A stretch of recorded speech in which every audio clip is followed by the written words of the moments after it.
Ladies and gentlemen, welcome to January 10th, 2025, PeakFlow Power Hour number 15. We are here. Marcus is just punching you guys through the screen. I'm just kidding. We're just super hyped to be here, sharing the knowledge, sharing all the information that you want to know about business, life, entrepreneurship, relationships, everything you want to know. Let us know. We'll answer it to we're our expanding the best of our topics now, abilities. Trevor. We're going into some general topics, sir. We are going into topics that are related to business. Oh, okay. Because it all ties together. I agree. And if you don't know what we're talking about, let me share my screen. The 3 pillars of successful life. I made this video. It's going out in 3 days. But the video is going to talk about health, wealth, and relationships, and why all 3 are very important to see success in every single part of your life. We have Mateus says, "Yo, what's up? What's up? What's up?" What's good, bro? Sam, what's up? Hey, Sam Sam. says, "Hey." So while we wait for more people to roll in and to hit us up with all the questions, If you guys have any questions, drop it down now. Or we're just gonna have rambling a little bit. we love rambling because this is our yapping session of the week. We get to yap for a whole hour. But yeah, how was your week so far this week, Marcus? Yeah. My week has been stressful. Oh, really? My week has been stressful, Trevor. How can I make it better? Oh, that's very nice. You know why my life's been stressful? Why? I don't want to get too crazy with it. Okay, I don't want to bring it too dark, but like obviously, like you guys know what's going on with the California fires right now. It just blows my mind how like they ran out of water. Like my question, because I searched up, and please correct me if I'm wrong. Search up California geography. They're next to the ocean. Yeah, they are. I don't know. It's just like, bro, like I don't understand because I'm like just like a business owner. So, and that's why I'm saying things have been stressing. Inefficiency has been stressing me, bro. I went to do a body checkup the other day, and like I showed up on time. My checkup was at 9:45. I showed up at like 9:40, and then I pull up and they go and tell me, "Oh, you're gonna have to wait like extra 25 minutes." I'm just like what's going on? So that's the reports have said I have a higher cholesterol. High Probably cholesterol. A little higher than last year. I've been more stressed, I presume. And it's probably because I'm just like, I just be stressing myself out from these things where like I shouldn't be stressed out, but I guess I'm just a business owner. Does this stress you guys? Am I making sense? Do I sound crazy? It's just like inefficiencies. Like, yeah. I see. I think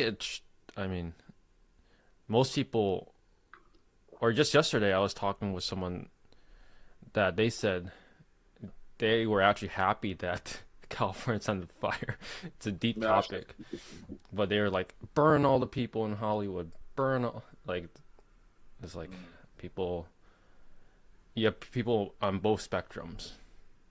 I just feel like there's enough resources for everyone. I don't know why I like come down and like can't even get water.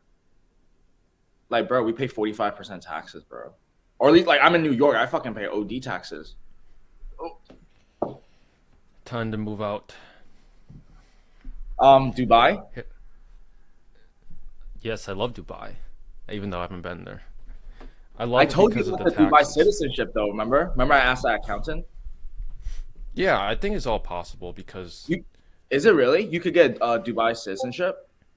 100%. Interesting. When you have money, anything can happen. Interesting. How much do you think it would cost? Nah, maybe not say it like that. 50, 100K. Okay. For 2 people probably. Yeah, I don't think it's too bad, but I don't know. Dubai compared to like where we are living, it's like a complete different. Yeah, it's a different hemisphere. 360. Yeah, it's a different world. Is it part of a desert? It's in the desert. Yeah. It's in the desert. It's in the Right. desert. So I'm in the opposite of a desert. We're in a winter storm. Someone says, what is PeakFlow about? That's a good question, Mr. Satori. PeakFlow is about brotherhood, self-excellence, and we do that through pioneering education through high-ticket dropshipping. Now we do a lot of other things, but that is what our main focus is primarily for the most part right now. Would you agree? Couldn't have said better. Amazing. Mateus says, what's a major point you should choose over supplier A over supplier B? Should you look for margins or... Well, in the beginning, you should not be factoring anything into your supplier acquisition. You should just be getting all the suppliers in one sheet and then calling each and every single one, closing as many as you can. And then once you have those suppliers, then you can always, choose the ones that have higher search volume, good margins. That's usually what you want to prioritize. So with that being said, we have a little introduction for all the new people that are watching for the first time. So I guess, who is Trevor Zheng? Yeah, that's me. Who is Trevor Zheng? Let me ask that. Trevor, who is Trevor Zheng? That's a good question, and I actually was going to make a video on that topic. A video on a live is crazy, bro. No, a video on the YouTube channel. Oh, okay, for sure. Just because I just want to have like a video there, so I can just like send people. Like, who is this? Bro, who are you, bro? Like, who are you, Trevor? You see, you ask that to me every live now, right? That's a gravitated question. That's a good question. Well, my story is, who am I? I'm just another person on planet Earth that just started from absolutely nothing. I discovered e-commerce, which is a business model, basically selling products online at a very young age. And basically, I tried so many businesses, at least 10 plus, more than I can count on my fingers. And I tried so many, I failed on so many businesses until I stumbled across high-ticket dropshipping. And I actually discovered that through a podcast. And through that podcast, I was kind of shown this business model as like the solution to the other business model, which is low-ticket dropshipping. Instead of selling products from China, you ship products from the US. Instead of using instead of using Facebook ads, you use Google ads, which is higher buying intent versus people that are just scrolling on Facebook. So it all just made sense at the time. So I just dove my toes in and just started going through the business model, trying and failing along the way, and met a lot of new people. And along the way, I tried other businesses like low-ticket e-com, SMMA, affiliate marketing, and SEO content sites. And some of them I had some success, some of them I just failed straight up. But along the way, it taught me so many skills like team building, marketing, sales, how to build a website, how to do email marketing, how to craft a good offer, how to A/B test. A lot of these skills that are universally applicable to any business that you start. So along the way, I picked up all those skills, and now I've been doing high-ticket dropshipping since 2021. And now I also been teaching others how to start this business model since 2023. So with that being said, if there's one thing you should take away from this is it doesn't matter what business that you start, the longer that you stay consistent with it, the more likely you will succeed with it. And I'm pretty sure I spelled succeed wrong. That's okay. All good, bro. I just have to read this comment. I watched That's your why I videos from laughed. 4 years ago. I was actually talking to Sam on the group call yesterday, and I was saying something like, you just improve over time with your speaking abilities and your video skills. Just watch my videos 4 years ago. And I didn't want her to watch it, but she pulled up the videos from 4 years ago. Actually, I'm unprivated those just because it just shows I documented everything from the beginning. That's pretty cool, I bro. hope you guys don't watch those because those are absolutely cringe. Not watching them, but it shows you like as long as you just stay consistent, constantly improve, then 4 years from now, I'll be in a way different position. I'm sure. Those videos are the gems, right? Yeah. Well, that being said, ha ha ha. Marcus Lamb, who is who is Marcus Lamb, and what is your story that you want to share with the world? My name's Marcus. I need to change that photo because it's the same one every week. Yes. And yo, listen, message to the world. I just want to let the whole world know that you could achieve your dreams. Like me and Trevor, we're not like coming from anything crazy. Like we started from the ground and had to keep building things up. And if there's one thing I know you guys could all relate to is that if you're diving into entrepreneurship, you're gonna have struggles. You're gonna have hard moments. That's like inevitable for business. So with that being said, I believe that you guys just have to recognize one thing, which is, and I learned this from Tony Robbins the other day. Tony Robbins is like a very big motivational speaker and stuff, but he said that when humans recognized one pattern, entire civilization changed. Do you guys know what that one pattern is? Let me know in the chat. Let me know. I don't want me to clickbait you guys. What's the one pattern? What's the one pattern? The one pattern was seasons. When we realized that you have fall, winter, spring, summer, now you know when to harvest, when to reap, when to work hard.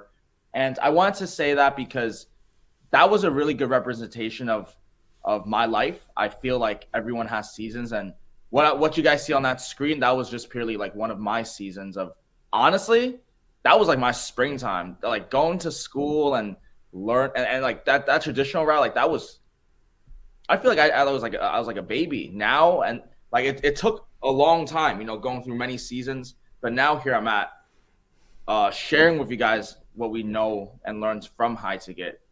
So it's been a while. It's been a journey. I'm just saying this because, I remember when you first start, there's a lot of uncertainty.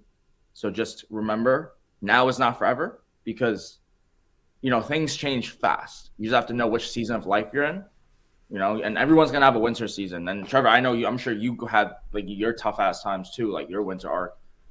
And it's safe to say, hopefully, we're getting into spring, like real spring of harvest. I can't wait to, just see what we have in store for you guys, say with, PeakFlow and everything that's to come these next few years. So glad you guys are here in the earlier stages. We're merely just beginning. Cheers. We're already a third through January. Isn't it crazy? Yo, Trevor, your birthday was yesterday. Yes, it was. How was it? I turned a sweet 22. Oh, word? 22. Yeah. Yeah. This 22 thank you. 21. 22 does not feel any different than 21. 21 does not feel any different than 20. Age is just a number. I feel like anything that feels different, it's just through like seasons as well. Seasons of your life. For me, that's kind of like business, personal life. Yeah, but like age is really just a number. I had a good birthday. Thank you for everyone that wished me a happy birthday.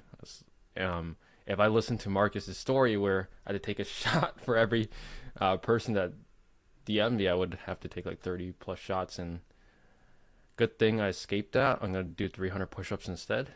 I think that's a little bit better than 30 shots. But yeah. That's funny. Kurt says, hi, how many stores are you all running by yourself currently? 1, 2. Well, with all our students combined, we're like overseeing like so many at this point. But Over 100.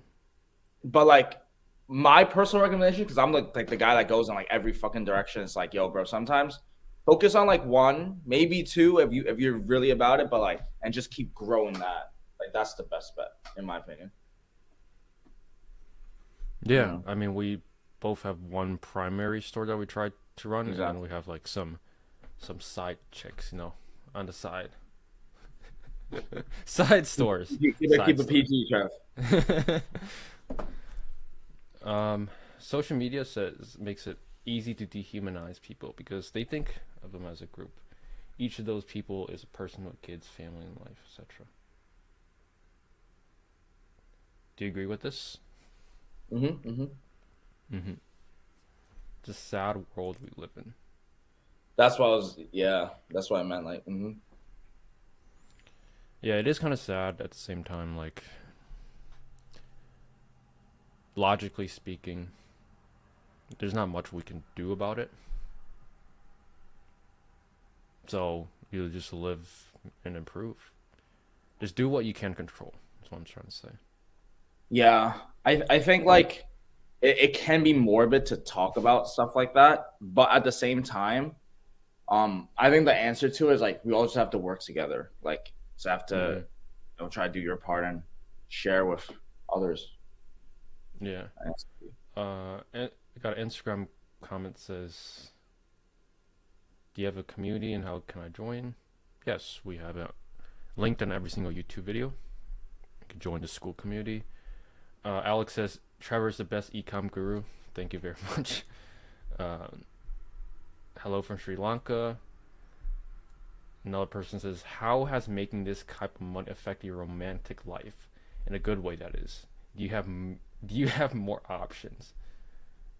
That's a good question. Oh, well, that's a good question. I like that question. Trevor, could you just rephrase and repeat that Okay, question? well And then let me just talk about reread the question. You can go first. How has making this kind of money affected your romantic life? In a good way, that is. And do you have more options? it. When you just say it like that, bro, stop. Like I'm blushing. Um, but that being said, listen, it's a very hard answer to answer. I'll tell you why. Because if I were to say no, I'd be lying. But at the same time, it's very important that people understand that money doesn't necessarily just equate to a better romantic relationship. Money gives you the access for the freedom to go maybe travel more nicer, a little nicer place when you go to a brunch on a high rise, and maybe you could actually get the, you know, the nicer instead of like, so in that sense, it will help boost and improve the relationships. Um, but at the same time, I wouldn't say it's like a direct correlation, but at the same time, there's a little correlation. So that's my answer. It's a good answer. Thank you. My answer to that is, I mean, money itself does not give you more options. I don't believe it does. It can give you, well, it kind of contradicts itself. It does give you more options, but I It's would weird. say It's a it dual gives thing. you like easy to access options, if you know what I mean. Just Well, I it's know what just you mean. I would just go. Well, um yeah, I mean in relationships it's not just money. It's health, wealth, and how you present yourself as a person. Are you charismatic? Are you outgoing? Are you money gives you a lot the of opportunity to like go and venture into those experiences, though. So you know what I mean? Like it definitely with some. gives you more opportunities, but if you still don't take action on those opportunities, you're still left with the same amount as the person that doesn't have that money. All right. Next question.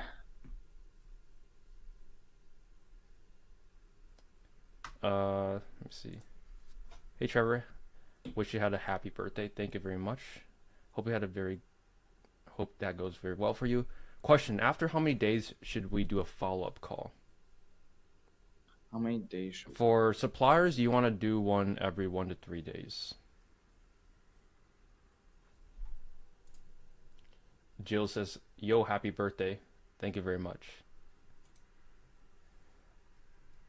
Okay, back to business. How realistic is it to build our store to 100K yearly profit in a year if you grind?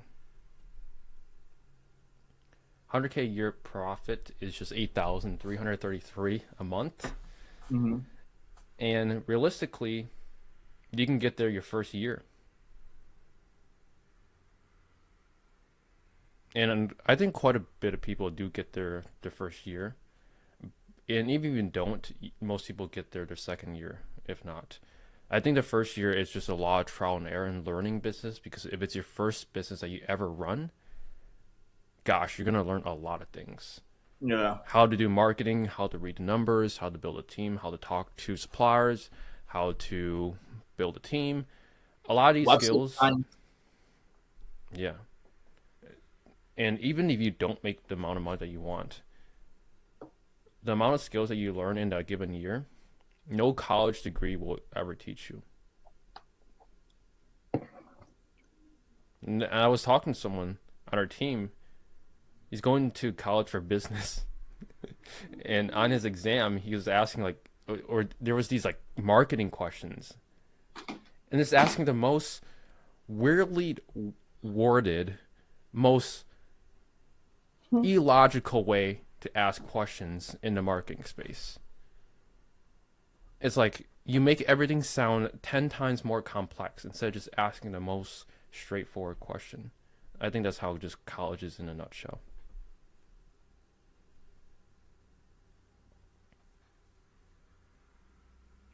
Practical to build a business to like 100K if you break down the numbers, right? Like 8K profit, 9K, 20% margins. What's the store revenue do?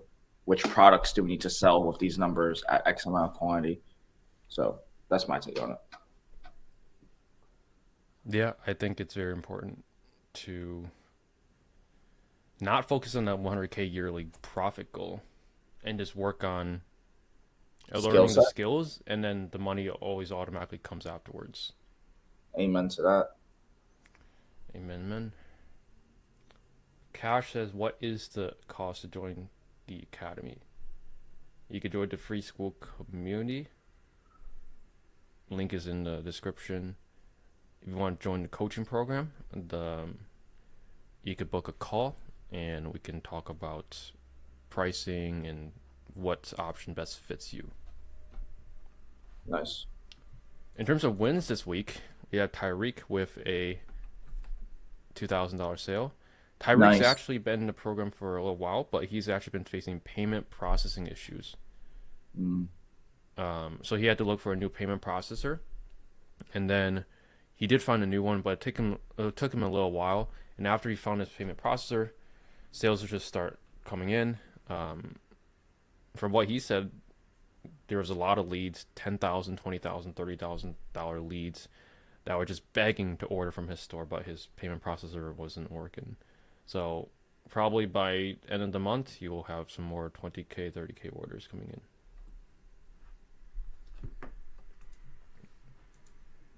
in. We got Marcus, the man Marcus. Yeah, that's my order. Great way to start the New Year's. Nice little 10K. Nice little 10K. Yeah, that's me. Then we got you. Wait, all right, let me ask a question. Because I know a lot of people are wondering. Without sharing what you sold, okay, what did you sell? Or like how did you get because it said 18 items. What's your thought process on high quantity items with high ticket dropshipping? Like thoughts on that? Yeah, this person just emailed us, our support email, wanting to buy like 18 items. And then my VA sent over the order with a discount code, applied to it, and then they checked out. Fuck, bro. Like it's not even yeah, right? It wasn't that complex. And I'd be getting comments saying like, "Oh, did they wire you, or do they need to use a credit card? Like, is the order size this big? Can it go through?" No, it's just a regular order. They just emailed the support email and then just bought. That's so funny. So what do you have to say to someone that is running ads, but they're not getting 15K order? Like, is it like what would you look at for them? Is it the ads? Is it the product? Is it what? What do you think? Like how you know? Well, I'm not getting $15,000 every day, but Hmm. um, if you're getting orders, just any order size, then it means something is working. But how I Mm, like analyze it is like everything is a funnel. mm, You have your marketing at the very top, and then you have your website, and then you have your sales process, and then you have your back end. Everything is mm, a funnel. And you have to think of it as a customer journey. When someone clicks on your ad, assuming that they are high buying intent, which they are if they're on Google and searching for your product that you're selling, and then you have your marketing set up correctly.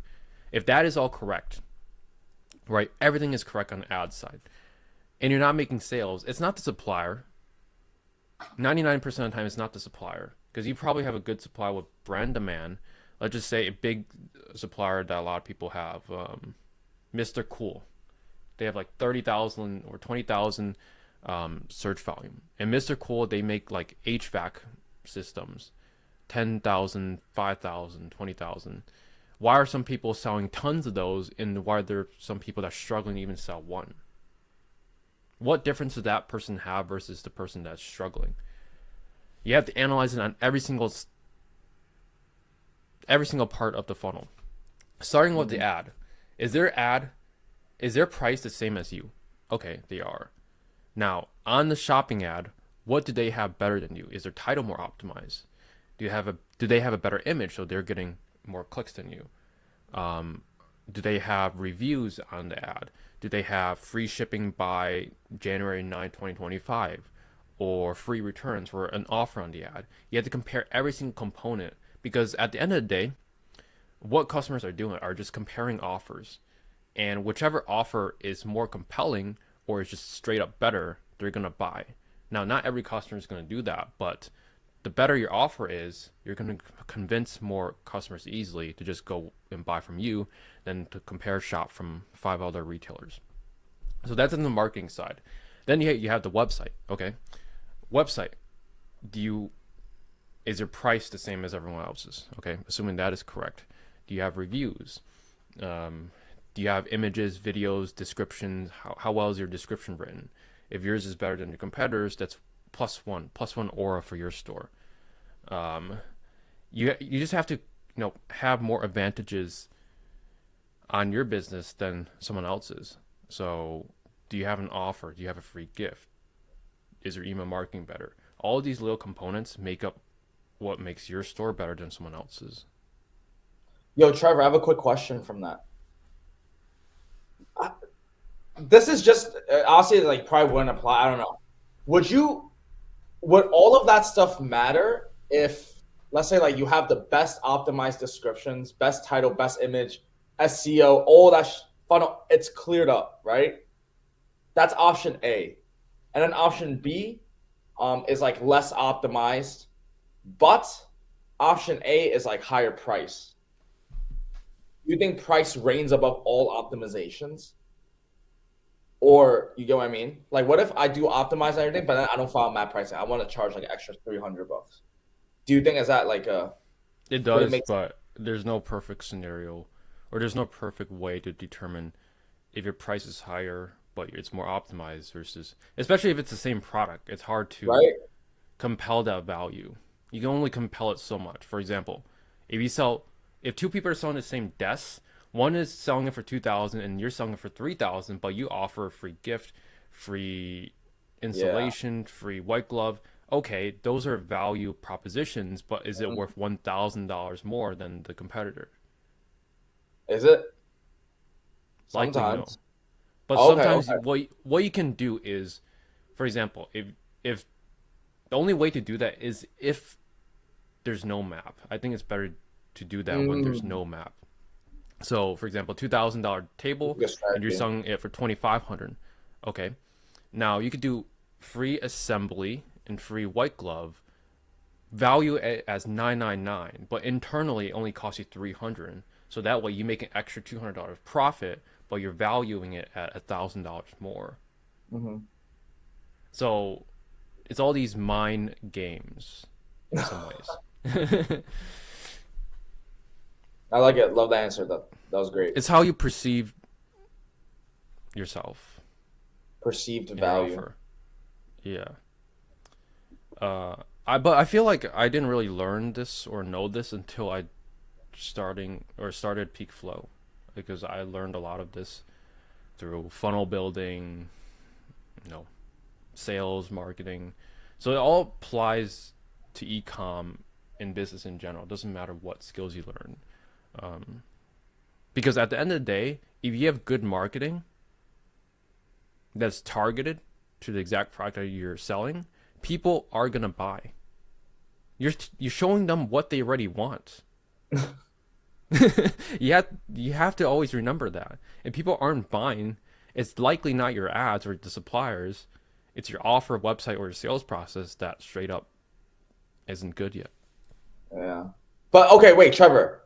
I in other people's defense, what you just said really fast, offers, website, that was really fast. Do you want to break down maybe what defines a good offer?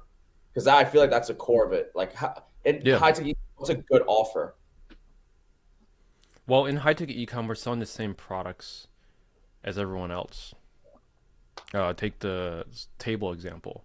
If two people are selling the same table and they have map and they're both selling at $2,000, why should someone pick store A over store B or store B over store A?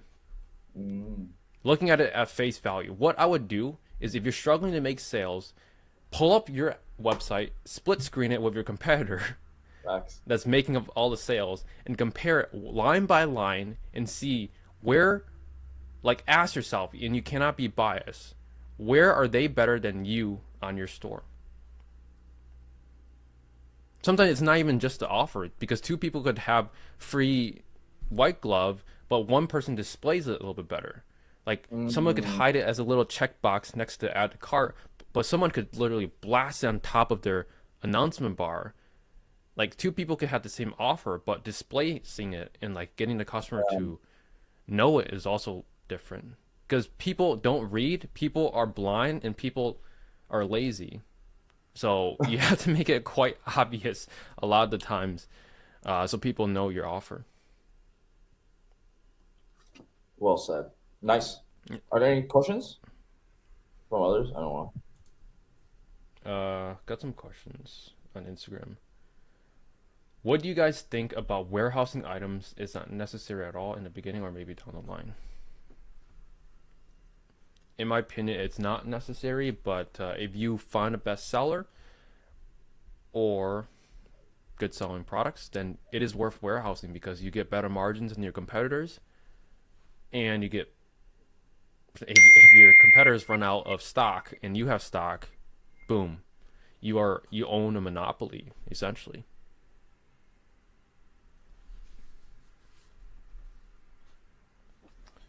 Yes, and Nods says, do you think the saunas and fire pit and luxury home product are still a good niche because of a lot of competition? Why'd you chuckle Could at that? you? Nah, he just said a lot at once. He said sauna. Saunas, fire pits, luxury home products. Do you think it's a good niche because it's a lot of competition? So that's interesting. I'm sorry to interrupt, Trevor. That's interesting because a few days ago we were talking about this, how like beginners should kind of go towards maybe like a little untapped or like lesser known niches. But for us, when we look at these, it's kind of like these saturated niches are actually like these are the niches though. You feel me? Like, so what are your thoughts on that, Trevor? That's actually a good question. Yeah, I think saunas, fire pits, luxury home products, you shouldn't do that all in one store, because then you're just doing what 99% of other people are doing. But having a sauna store, having a fire pit store, those are valid stores, and we have people and clients that sell in those niches, but they're all niche down, and that's how they're able to compete, because they're the fire pit experts or they're the sauna experts. So a Or customer would luxury buy home. from a store that's niche than another store that's broad. Mhm. Well said. I also thought about the industrial niche, but the search volume is low. What do you think? Me? Again, industrial could be anything. Industrial could be, restaurant supplies. It could be pallet forks or just crane machines. I don't know. It could be anything. Gotta be a little more specific. Industrial is a big niche. There's many sub niches underneath. Yeah. There was this one store back then that was called the Hardware Supply. You know the Hardware Supply, Trevor? You ever seen it? I've seen it before. Really? I think so. That was I think that was one of someone we know's store. LOL. Anyways, I mean, we know everyone's stores. let's not go crazy with that. Doesn't really matter. Like, you guys probably know our stores. Doesn't really matter. No. Yo, Blaine asked something. Blaine asked, yeah. I feel like brand, great marketing, customer service trumps everything. Yes, it does. Marketing also has to do with your offer. Great marketing is pretty simple, I would say, to get correct. Most people just mess up the offer part.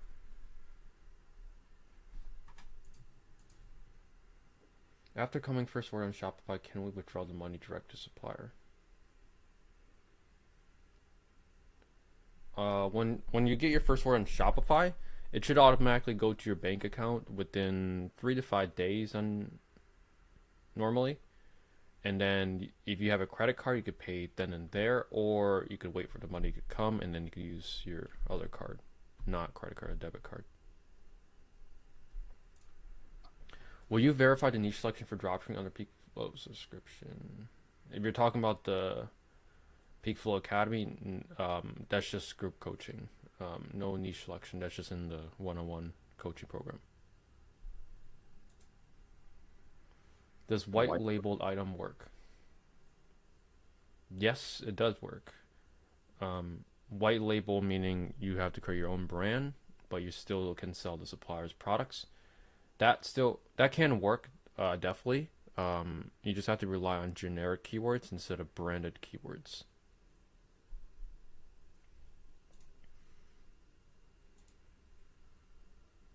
My question may have got skipped, but any advice on GMC suspensions due to misrepresentation? This is a common question. Basically, misrepresentation is something that everyone gets, quite honestly. And our coach Ray inside the program has been, honestly, he's been great. He's been just getting students approved. Nothing out of the ordinary that's like taught inside the program, which is fix the policy pages. At some point, it really just comes down to requesting enough reviews. We had one person go through like 3 or 4 GMCs, but they just got. I know Sam is watching this. If he's still watching this, like.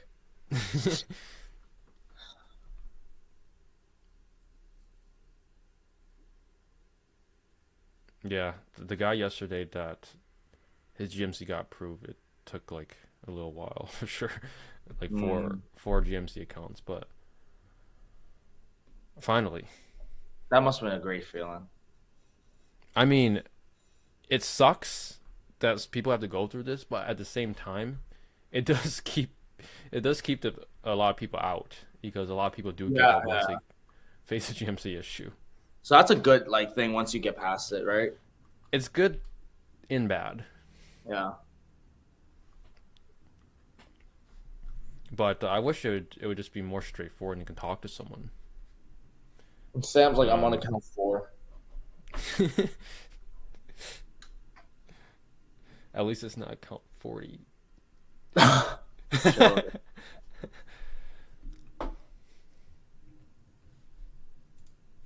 Debit or credit? You can use either one, but debit, you need to have the money then in your bank account. Credit, you have 30 days to pay it off.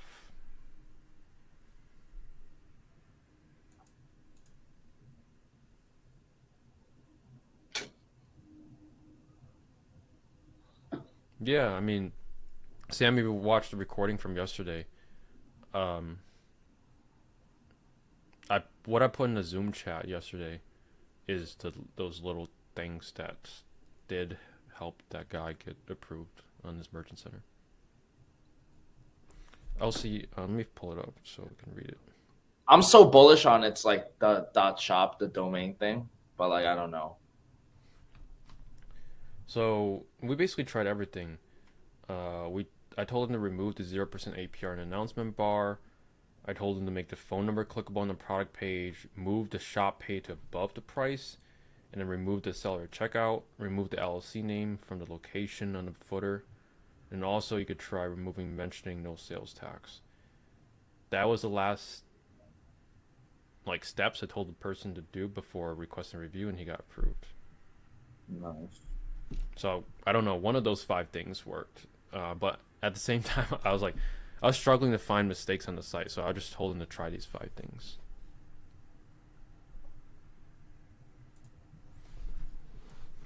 I forgot the recordings are a thing sometimes. But it's okay. The recordings, yeah, they're in the school. Alex says use tools like exploding topics to find products in a niche. For example, red light therapy is starting to get more searches. Yes, exploding topics. It does work. A lot of times when I use the tool, it's not always going to be like high ticket niches of products, but whenever you find something, hopefully you can catch the trend before it explodes.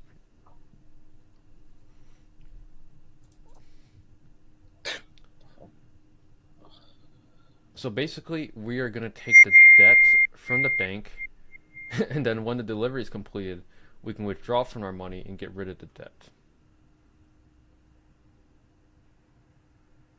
Well, not when the delivery is completed, just whenever they deposit the money to your bank.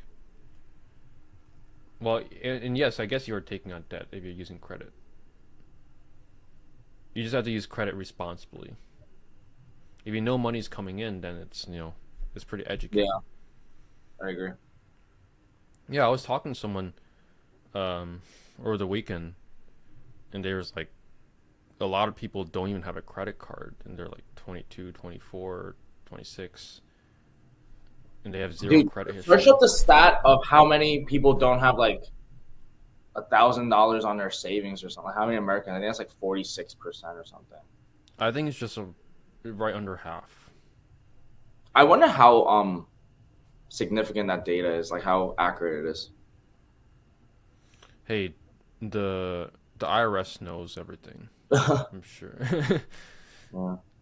The IRS knows everything when you're not paying taxes, but then when you overpay your taxes, they shut up and never tell you. Yeah. Can we abolish the IRS? Mm. Or just lower the taxes, bro. Let's not talk about taxes here. Things are gonna get low. Weird. But yo, I have a question, Trevor. I have a quick question. Yeah, what's up? Do you think when you're first starting out, how important it is between maybe using Google ads, Bing ads, Pinterest, YouTube? Like, let's say you have limited resources, like what would you prioritize and focus first in terms of ad platforms? I would focus on Google Ads number one. Mm-hmm. Shopping ads if you can, Mm. because those are going to be the easiest, not going to be not easy, easiest out of all the advertising platforms and ad types to get working. Mm-hmm. And then once you have, if you don't have shopping ads profitable, then don't even bother working on anything else. Mm-hmm. Shopping ads alone can get you 200K plus a month Mm-hmm. if there is demand for those suppliers. So what do Shopping you, ads, search ads afterwards, Bing mm-hmm. ads, and then YouTube in SEO.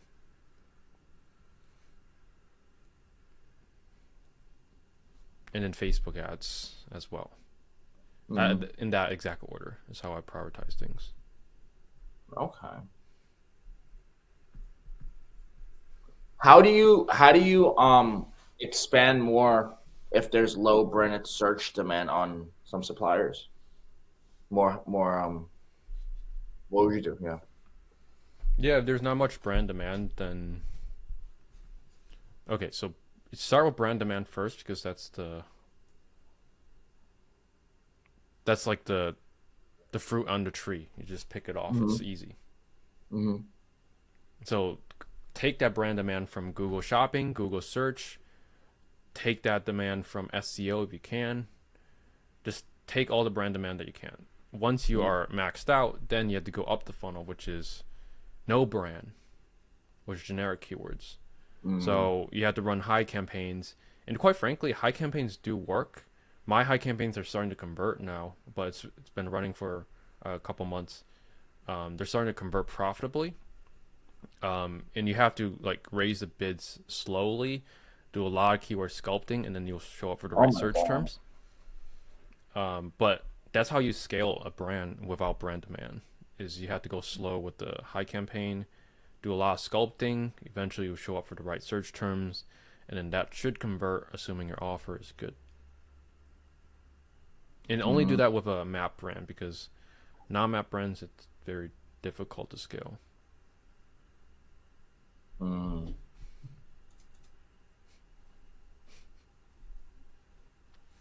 Google ads or Google Shopping ads, which is best to hit 100K.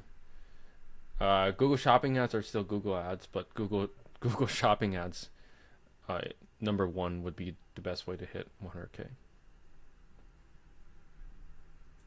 They both could get you to 100K. SEO can get you to 200K. Mm-hmm. Mm-hmm.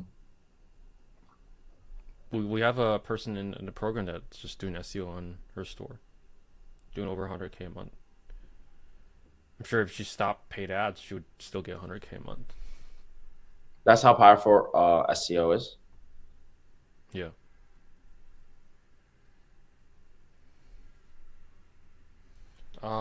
In terms of Instagram questions, the palette stackers heavy machinery attachments, but the search volume low.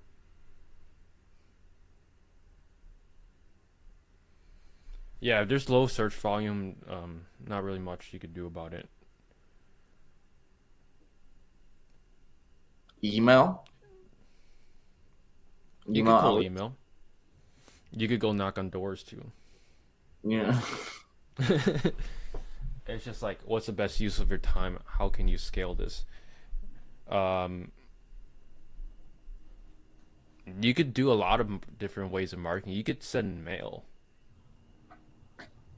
I was in this program. They were talking about like they were sending mail to homeowners that had land for sale, or yeah, someone owned land, and they would send them mail, and then they would pitch them an offer for the land, buy it cheap, and flip it afterwards for a profit. Don't send the mail to California right now. Might not be the best idea. Yes, don't send it to California. That's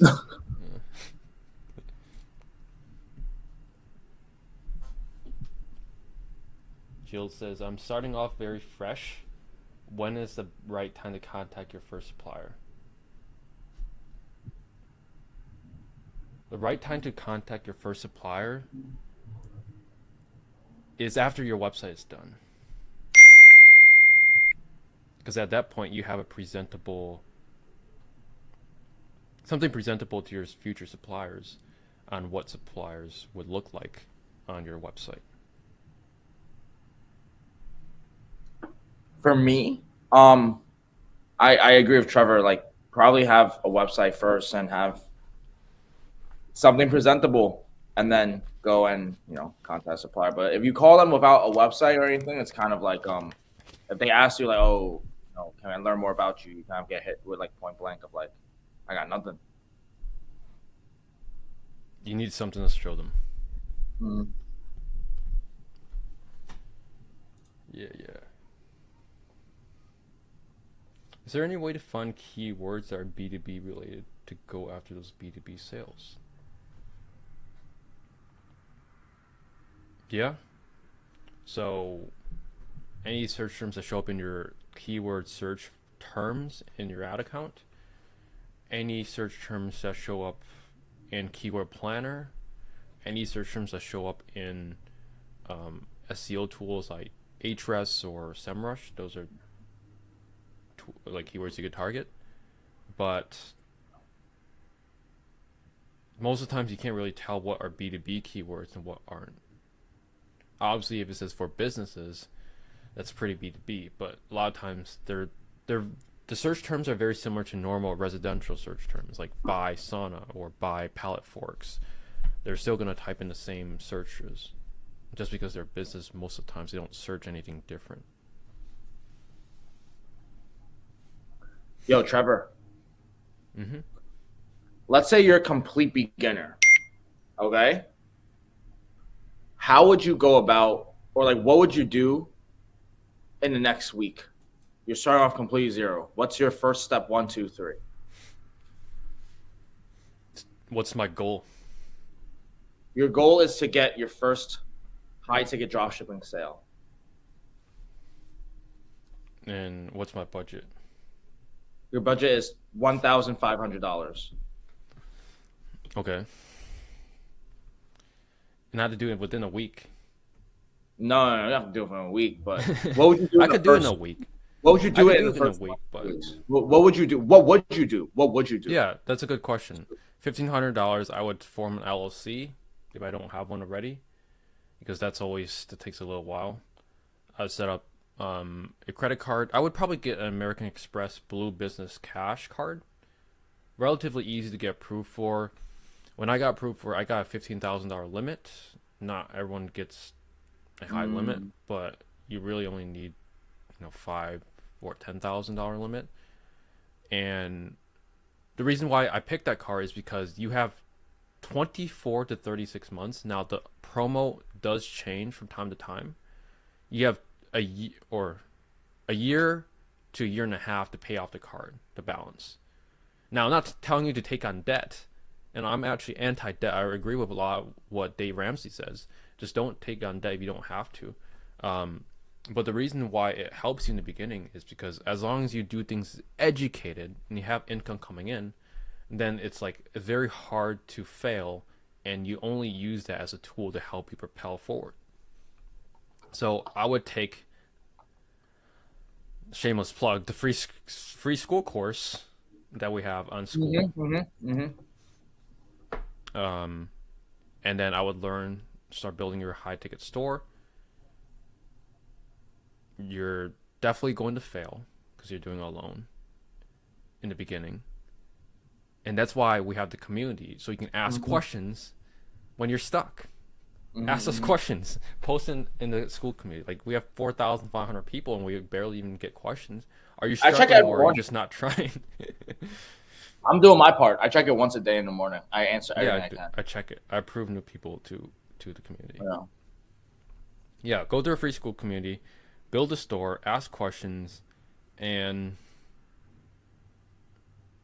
join these lives and ask us more detailed questions so we can explain. And as long as you try for 6 months, you should make a decent amount of money.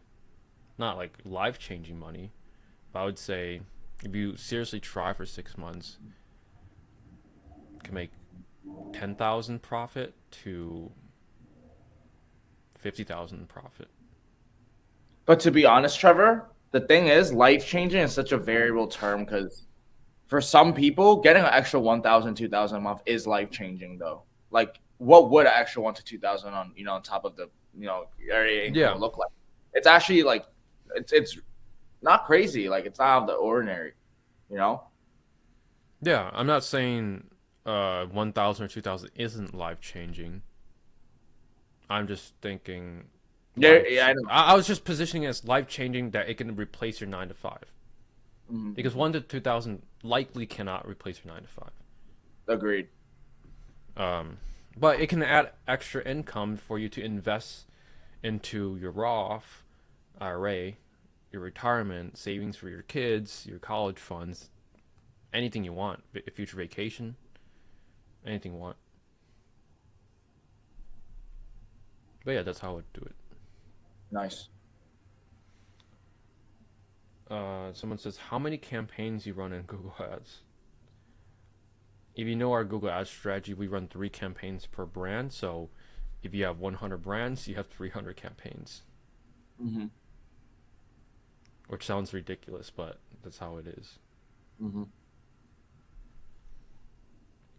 Someone says, so if you build a niche store and you fail to secure suppliers, or it's not what you think, you should just pivot to another niche right away.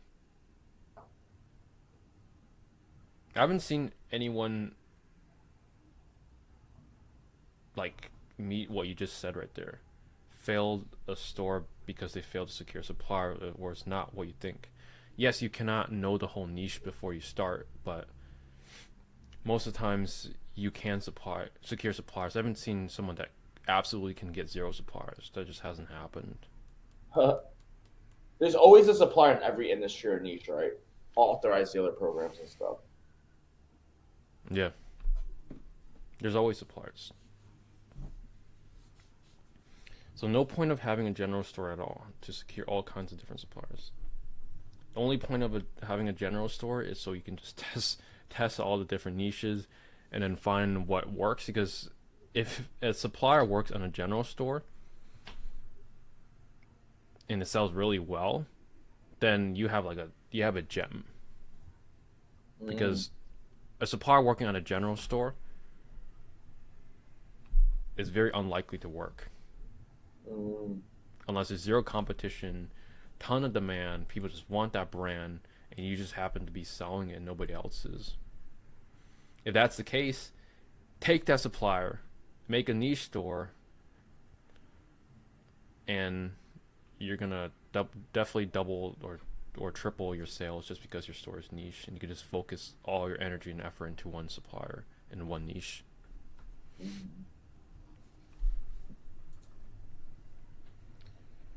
So I'm about to launch some brands with demand and some map, but there's a lot of competition. Should I go for it? I'm scared to start. Any advice would be greatly appreciated.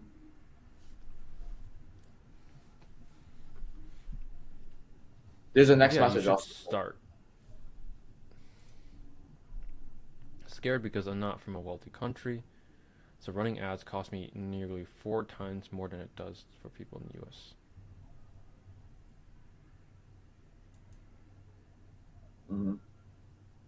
Yeah, I mean, ads are still the best way to get your first initial sales and beyond. But if you're that strapped on budget, then maybe don't run ads just yet, or run ads but go very, very slowly. I'll be checking the ads like every hour.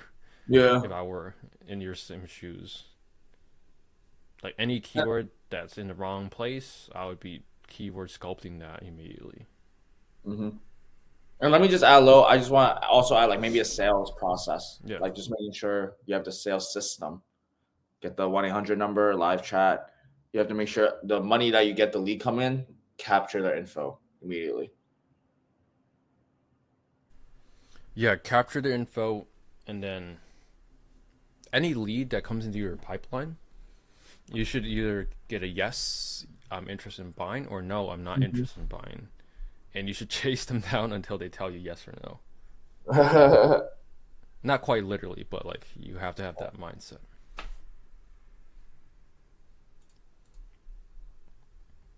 What do you think about medical mobility niche? Is it worth still trying? I mean, it's really saturated like saunas. My brother. Saunas are saturated, but we have people doing almost $1 million a month selling saunas. Wait, Trevor, say that again. My brother. My brother. My brother. Saunas are saturated, but we have clients, 2 clients actually selling saunas. One person last time using 300K a month, and one person that's doing $1 million a month. That is funny. Are you just not good enough, or I mean, competition is Yeah, it's a funny topic because Hmm. competition just weeds out the weaklings. Not saying you're weak, but it just keeps the underachievers out. So my question to you is this, Trevor. How do you feel about competition? Do you like competition, or do you think, yeah, what do you feel about competition? Yeah, I mean, I would take zero competition over a lot of competition, Mm, but a lot of competition forces me to become a better entrepreneur and business owner. Because if yes, I sir. don't, I'm sleeping on the streets. Facts. Not quite literally, but like it forces you to become better in your business. Right. Think about real estate. Is that competitive? Yes, it is. There's so many agents. There's so little houses compared to agents. But it's same with sales. 80% of the revenue in sales and in real estate is made up by 20% of the agents or the sales reps. Really? Yeah, listen to the podcast. That's how it is. So that means 20 or 80% of the sales reps are fighting for 20% of the scraps. And 20% of the sales reps is making 80% of the bread. Interesting. That's just how the game is. You can either blame competition or know that you're Improve. just not good enough yet. And which is okay because I'm not saying we are the number one and we're better than everyone else. No, we're not. But we realize that we must be always leveling up no Mm-hmm. matter what. Otherwise, you're going to fall behind. Mm-hmm. So, cold plunge tubs or golf simulator, which one would be great for first lunch? I mean, either one of them are decent. I know a guy doing 1 million a month with golf simulators as well. They're both, yeah, they're both killing it, right? Both industries. Depends on a lot of things, but yeah. I like probably golf simulator because Damn, it's really? a I little bit thought golf easier to film simulators. content. Mm. I was thinking the market would be pretty big too. I know a lot of golf people. Like golf people is like more. I mean, they're both not bad though. If you think about golf is a rich person sport. Exactly. Donald Trump plays He has Trump it. golf. Yeah, all the rich people be playing golf, so they got money to spare. Hmm. Since it's hard to see a number of stores and go shopping now, what approach would you recommend to figure that out?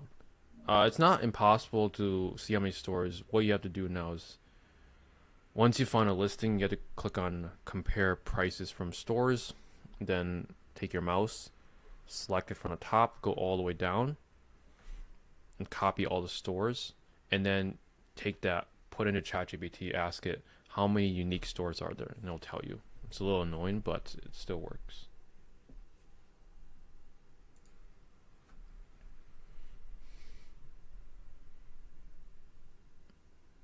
Someone said, "What's your biggest month revenue record in high ticket?" I mean, dude, 400,000 with our stores. So what would you suggest starting off with a general or niche store? Definitely niche store. And perfect timing because it's 1 o'clock now. And just answer the last Any final question. questions? I feel Is like good. we didn't answer that many questions. Today was a little more, yeah. A little more laid back,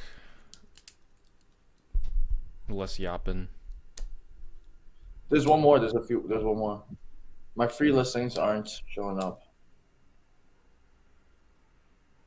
You'll find our next meeting next Friday, January 17th at 12 p.m. EST.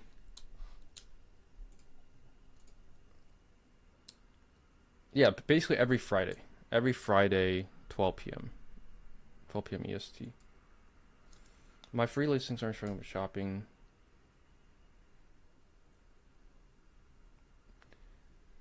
If it's approved inside Google Merchant Center and it says active, then you're good to go. Sometimes your listings won't show up when you search it, but as long as it shows active, give it a few days in your analytics, it will say how many clicks you are getting. Thanks so much for your time. Thank you so much for watching. I hope you had a good Friday so far. Let's say that's pretty much it for this Friday. Marcus, Thanks, any Joe. last words? Appreciate you all. Thank you all so much. We'll see you next time. All right, that is it, my brothers and sisters.